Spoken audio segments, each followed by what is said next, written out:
A Luciana está perguntando, Rafael, pelos seus estudos, você diria que o ego nunca se dissolverá, entre aspas, e se integrará ao eu superior, como alguns estudos sugerem?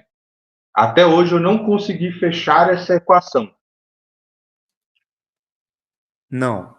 Na verdade, não existe separação.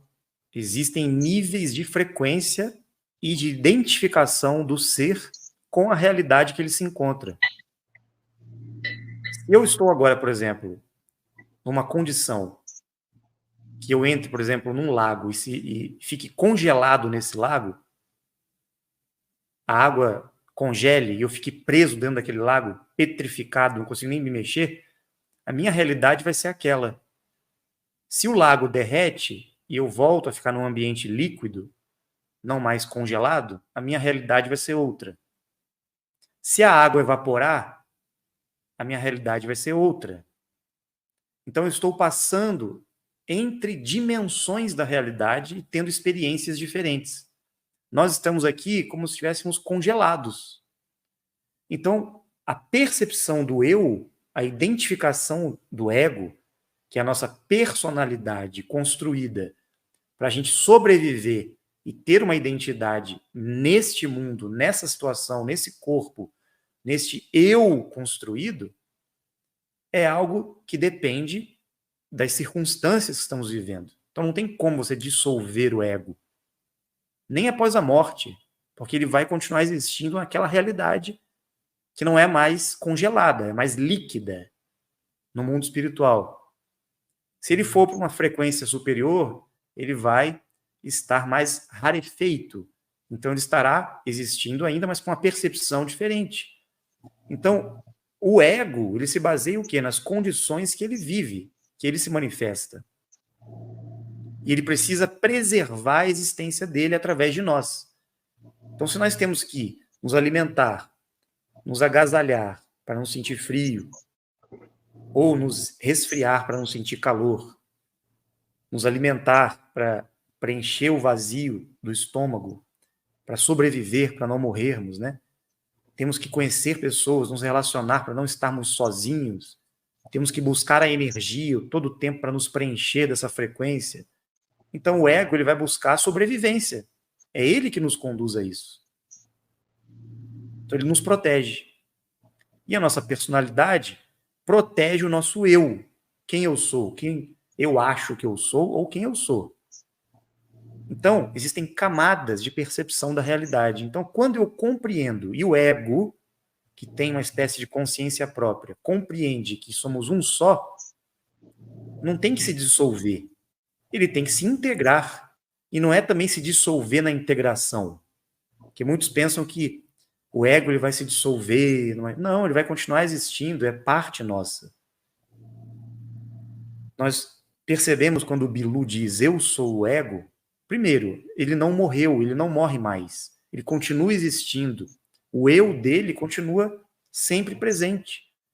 Mas ele descobriu e lembrou de todas as vidas que ele teve, de quem ele foi desde o princípio das criações. Então o ego ele percebeu que ele é, na verdade, um personagem dentre todos os personagens que um ser como o Bilu já foi, e nós também. Então, em outra encarnação, eu fui o José, fui João, agora eu sou o Rafael. Então, o meu ego, ele estava adaptado ao João na outra vida. Agora ele está condicionado ao Rafael. É apenas um outro filme, mas o ator é o mesmo. Mas o ator tem que se dissolver? Não. O ator vai passando de personagem em personagem, momentos diferentes, vidas diferentes, mas o ator continua presente. O ego é apenas um personagem momentâneo diante de uma situação. Então, se a gente vai evoluindo e chega a essa ascensão, essa transmutação dimensional, o ego vai continuar existindo para aquela realidade superior. Sendo que ele não vai morrer mais, ele não vai sentir tanto medo, ele não vai precisar mais ser egoísta, ele vai ser muito mais altruísta. Mas o ego continua com a gente, até o momento que nós compreendemos que somos o ego. E o ego evolui. E nós somos essa manifestação integral, na verdade, né? Agora, o eu superior também não vai absorver a gente. Nosso eu superior é uma frequência na nona dimensão, é um casal de divindades, e nós somos partículas manifestadas desse ser, desse casal, na frequência da nona dimensão. Então, nós vamos chegar num patamar que, com certeza, vamos, por ressonância, ter essa integração vibratória, mas vamos continuar como individualidades. O Bilu não chegou na frequência do eu superior e se integrou a uma consciência maior, se dissolveu na frequência do eu superior. Não, ele continua como um ser que atingiu a frequência dos seres universais, acima da nona dimensão. Então imagina para um ser desse, que já foi muitos personagens, teve milhares de nomes, teve várias vidas na Terra e fora da Terra, como que é o ego desse ser? Porque ele conhece todas as encarnações que ele teve, todos os erros e os acertos, toda a história, ele tem consciência de tudo, né? Então é mais ou menos isso. Eu não vejo que o ego vai se dissolver, o ego vai se redimensionar. É assim que eu percebo. Isso é interessante porque, desde a minha ótica, né, imagino que você ainda lembre disso, como psicólogo, a gente sabe que a nossa mente consciente, que para mim é o ego, a manifestação do ego, né, ela começa, vamos dizer assim, se formar e se consolidar aos 7 anos. E é interessante como ela ressona, como ela reverbera com o subconsciente, que é puramente emocional, né?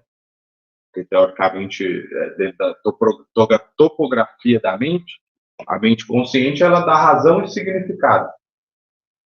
Mas ela dá razão e significado a tudo aquilo que está dentro dela, na parte emocional, dentro do subconsciente, né? E à medida com que você vai equilibrando a mente consciente com a mente subconsciente, você vai realmente mudando como se fossem camadas, percepções, né? Dentro desse universo de interações de frequências diferentes. E quando você fala do Bilu, assim, eu me lembro de um personagem que é dito pela nossa história, que teve acesso a todas as vidas dele, supostamente. A gente sabe de 2, né? Um é o Orandi, com certeza ele sabe todas as encarnações dele. E o outro foi Pitágoras. O Pitágoras dizia que ele sabia todas as encarnações dele e que por ele ter feito esse movimento e se conectado tão profundamente com ele mesmo, quando você iria se iniciar na escola pitagórica, ele fazia questão de uma única coisa: integridade e força de caráter. Todo o resto é aprendido, né? Era muito interessante. Sim, e existe uma frase até que um grande sábio indiano disse uma vez: o maior ego é aquele que não tem ego. Porque quando alguém diz eu não tenho ego, quem que está falando isso? Não seria o próprio ego negando a si mesmo, se escondendo atrás da moita e dizendo eu não existo? Então, na verdade, o ego sempre vai existir, mas quando realmente o ego estiver evoluído, ele nem vai falar dele, ele nem vai querer lutar contra o ego, porque quem luta contra o ego ou tenta dissolver o ego é o próprio ego. É ele mesmo. Se duplicando, é ele mesmo.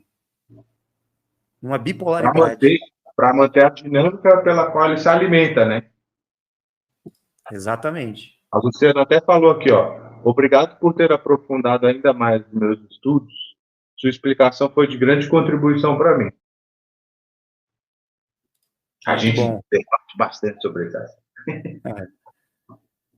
E assim, a gente tem que agradecer por todas as pessoas que cruzam o nosso caminho e, de certa forma, são um espelho do nosso ego. Todos os relacionamentos são espelhamentos da nossa própria energia, que a gente não quer tomar consciência dela. Então, não tem saída. Nós vamos sempre ser conduzidos para esse encontro maior, essa realidade maior, né?